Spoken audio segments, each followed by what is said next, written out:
దేశవ్యాప్తంగా ఆయా రాష్ట్రాల్లో ఖాళీ అవుతున్న రాజ్యసభ స్థానాలకు ఎన్నికలు నిర్వహించేందుకు కేంద్ర ఎన్నికల సంఘం షెడ్యూల్ను విడుదల చేసింది.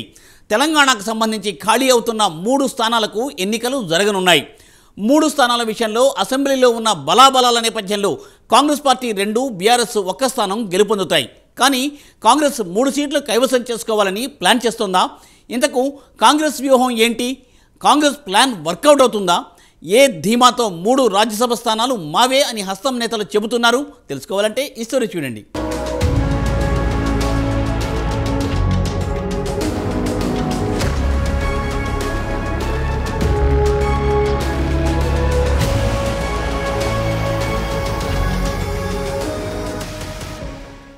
రాజ్యసభ ఎన్నికలకు సైరన్ మోగింది. దేశవ్యాప్తంగా పలు రాష్ట్రాల కోటాలో ఖాళీ అవుతున్న స్థానాలకు ఎన్నికలు నిర్వహించేందుకు కేంద్ర ఎన్నికల సంఘం షెడ్యూల్ విడుదల చేసింది. తెలంగాణకు సంబంధించి ఏప్రిల్లో ఖాళీ అవుతున్న 3 స్థానాలను భర్తీ చేసేందుకు ఎన్నికల షెడ్యూల్ విడుదలైంది. వీటి కోసం ఫిబ్రవరి 8న ఎన్నికల నోటిఫికేషన్ జారీ కానుంది. నామినేషన్లకు చివరి తేదీగా ఫిబ్రవరి 15ను ఎన్నికల సంఘం ప్రకటించనుంది. నామినేషన్ల పరిశీలనకు ఫిబ్రవరి 16, నామినేషన్ల విత్డ్రాకు ఫిబ్రవరి 20, ఎన్నికల నిర్వహణకు ఫిబ్రవరి 27గా ఎన్నికల సంఘం ప్రకటించింది.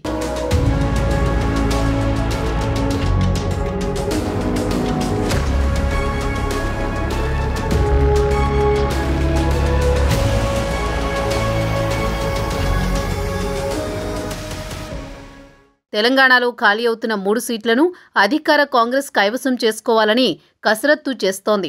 రాజ్యసభ ఎన్నికల నిబంధనలను తమకు అనుకూలంగా వాడుకోవాలని కాంగ్రెస్ కసరత్తు చేస్తోంది. రాజ్యసభ ఎన్నికల కోసం ఒక ప్రాసెస్ ఉంటుంది. నిబంధనల ప్రకారం ఖాళీ అవుతున్న 3 సీట్లకు అదనంగా 1 కలుపుకోవాల్సి ఉంటుంది.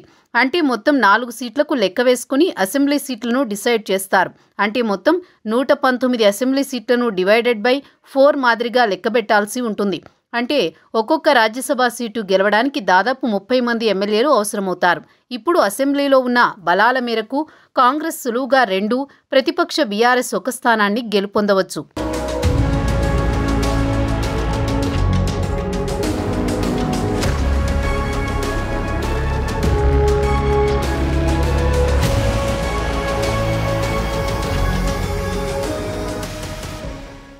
రాజ్యసభ ఎన్నికల కోసం అసెంబ్లీలో ఉన్న బలాల ప్రకారం కాంగ్రెస్ సులువుగా 2 సీట్లు గెలుచుకోగా మిత్రపక్షంతో కలుపుకుని మరో 5 ఓట్లు కాంగ్రెస్ పార్టీకి అదనంగా ఉంటాయి. మొదటి ఎమ్మెల్సీ ఎన్నికల తరహాలో బీజేపీ రాజ్యసభ ఎన్నికలకు దూరంగా ఉంటే సంఖ్యాబలం 119 స్థానాల నుండి 111 స్థానాలకు పడిపోతుంది. ఇక ఎంఐఎం కూడా దూరంగా ఉంటే సంఖ్యాబలం 104కు పడిపోతుంది. అప్పుడు 104 స్థానాలను 4 భాగాలుగా విభజించాల్సి ఉంటుంది. అప్పుడు ఒక్కో రాజ్యసభ సీటు బలం 26కు పడిపోతుంది. ఇక రాజ్యసభ ఎన్నికల్లో విప్ జారీ చేసే అవకాశం ఉండదు. ఎమ్మెల్యేలు తమకు నచ్చిన వ్యక్తికి ఓటు వేయవచ్చు. ఇదే అదునుగా తీసుకుని ప్రతిపక్ష బీఆర్ఎస్ నుంచి కొంతమంది ఎమ్మెల్యేలను తమ వైపు తిప్పుకోవాలని కాంగ్రెస్ భావిస్తోంది. బీఆర్ఎస్ నుండి 13 మంది తమకు అనుకూలంగా ఓటు వేస్తే సెకండ్ ప్రయారిటీ ఓట్లతో 3వ సీట్ను కాంగ్రెస్ కైవసం చేసుకోవచ్చు. ఒకవేళ 14 మంది బీఆర్ఎస్ ఎమ్మెల్యేలు కాంగ్రెస్ పార్టీకి సహకరిస్తే మొదటి ప్రాధాన్యత ఓటుతోనే కాంగ్రెస్ 3 రాజ్యసభ సీట్లను గెలుచుకునే ఛాన్స్ ఉంది. పదుల సంఖ్యలో బీఆర్ఎస్ నేతలు తమతో టచ్లో ఉన్నారని పలువురు కాంగ్రెస్ నేతలు చెప్పడం, ఇటీవల పలువురు ఎమ్మెల్యేలు సీఎం రేవంత్ని కలవడం లాంటివి చూస్తుంటే కాంగ్రెస్ ప్రయత్నిస్తే తమకి కావలసిన ఓట్లను సంపాదించడం పెద్ద కష్టమేమీ కాదని రాజకీయ విశ్లేషకులు భావిస్తున్నారు.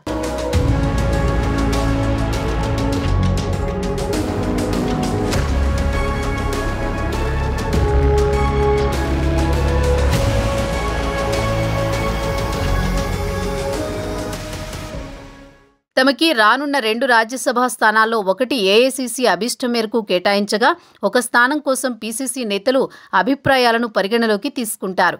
ఏఐసీసీకి కేటాయించనున్న రాజ్యసభ స్థానాన్ని సోనియా గాంధీతో భర్తీ చేస్తే బాగుంటుందని టీ కాంగ్రెస్ నేతలు భావిస్తున్నారు. వేరే రాష్ట్రం నేతలకు తెలంగాణ నుండి రాజ్యసభ అవకాశం ఇస్తే తెలంగాణ అస్తిత్వానికి సంబంధించిన ప్రశ్నలు కాంగ్రెస్ ఎదుర్కోవలసి వస్తుంది. తెలంగాణలో సోనియా గాంధీకి పాజిటివ్ టాక్ ఉంటుంది. తెలంగాణ నుండి రాజ్యసభకు సోనియా గాంధీని పంపిస్తే కాంగ్రెస్ నిర్ణయానికి తెలంగాణ ప్రజలు మద్దతు ఉండడంతో పాటు రానున్న లోక్సభ ఎన్నికలకు అది కాంగ్రెస్ పార్టీకి కలిసి వచ్చే అవకాశంగా ఉంటుందని కాంగ్రెస్ వ్యూహకర్త సునీల్ కనుగోలు చెప్పినట్టు సమాచారం.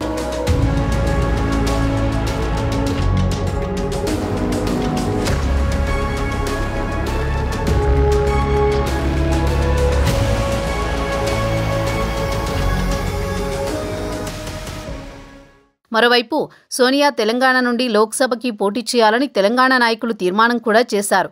అయితే సోనియా గాంధీ ఆరోగ్య కారణాలు, వయసు రీత్యా తను లోక్సభకు పోటీ చేసే ఆలోచనలో లేనట్టు తెలుస్తోంది. కాబట్టి సోనియాను తెలంగాణ నుండి రాజ్యసభకు పంపితే బాగుంటుందనే చర్చ కాంగ్రెస్ నేతల్లో నడుస్తోంది.